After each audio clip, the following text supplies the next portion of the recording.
জলিলের mic বেজে উঠলেই দুরু দুরু করে গ্রামবাসীর বুক।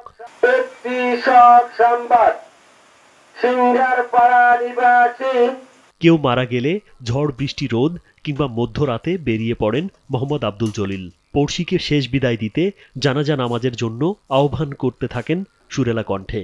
মরহুমের জানাজা নামাজ বিকাল ৩ ঘটিকার সময় তাহার নিজ বাসভবনে অনুষ্ঠিত হবে। আল্লাহর হুকুমে আজরাইল মানুষের মৃত্যু নিশ্চিত করে। এরপর সেই মৃতের বিদায়ের আয়োজনে মানুষ ডেকে জড়ো করাই জলিলের পেশা। ঝড় বৃষ্টি হচ্ছে, আমাকে বলে যে আপনি মাইকিং করেন। তখন আমি চিন্তা করি জানাজা নামাজ হয়তো 10টা কি 11টা, সময় থাকে না। তখন আমি করি কি সেট মাইক বেঁধে নেওয়ার উপরে একটা কাগজ বেঁধে দিয়া, তারপরে আমি ওই বৃষ্টি মরে হয়তো আমি ভিজতেছি কিন্তু আমার রেকর্ডিং ওর ভিতরে থাকতেছে, মাইকে বাজতেছে। ভিসা দিচ্ছে যে কোনো এসিতে 15% নিশ্চিত ছাড়। এছাড়াও থাকছে মানি ব্যাক গ্যারান্টি নিশ্চয়তা। মৃত্যু সংবাদ ছাড়াও ধর্মীয় জলসা থেকে শুরু করে যে কোনো পাবলিক ঘোষণার জন্যও বেজে ওঠে জলিলের মাইক। গান বাজনার মাইকিং করি না বা কোনো যাত্রার মাইকিং করি না, আমি ইসলামিক হিসাবে আমি এই মাইক বের করছি। এক সময় গ্রামের পর গ্রাম বাইসাইকেলে আইসক্রিম বিক্রি করতেন জলিল ভাই। এক জানাজায় গিয়ে দেখেন মানুষ কম উপস্থিত হয়েছে।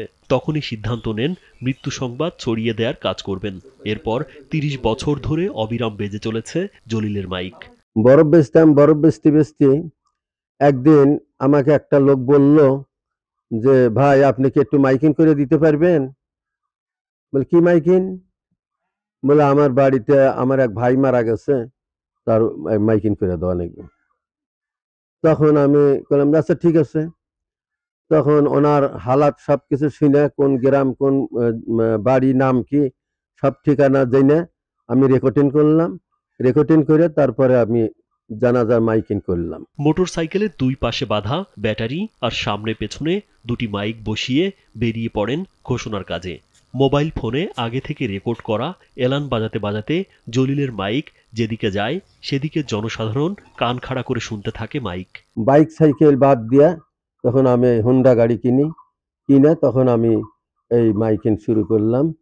তখন অনেক লোক এখন আমাকে ডাকে, আমি তাদের কাছে যায় মাইকিং করি বা নিজে রেকর্ডিং করে আমি গ্রামের মধ্যে বের হই। মৃত্যু সংবাদ বা ইসলামিক জলসার খবর প্রচার করাকে মানব সেবা মনে করেন আব্দুল জলিল। তবে গান বাজনা বা রাজনৈতিক প্রচারণার প্রস্তাব এলে সেগুলো নাকচ করে দেন তিনি। গান বাজনার ভিতরে যাই না বা গান বাজনার কোনো মাইকিংও করি না, কোনো যাত্রার মাইকিং করি না। ইসলামী হিসাবে আমি এই মাইক এখন বর্তমানে চালাচ্ছি।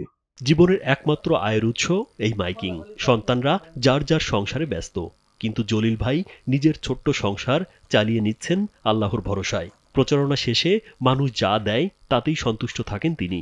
ওনারা জানাজার শেষে যা কিছু দেয় আল্লাহ আমাকে ওই দেয়, আল্লাহ আমাকে চালাচ্ছে।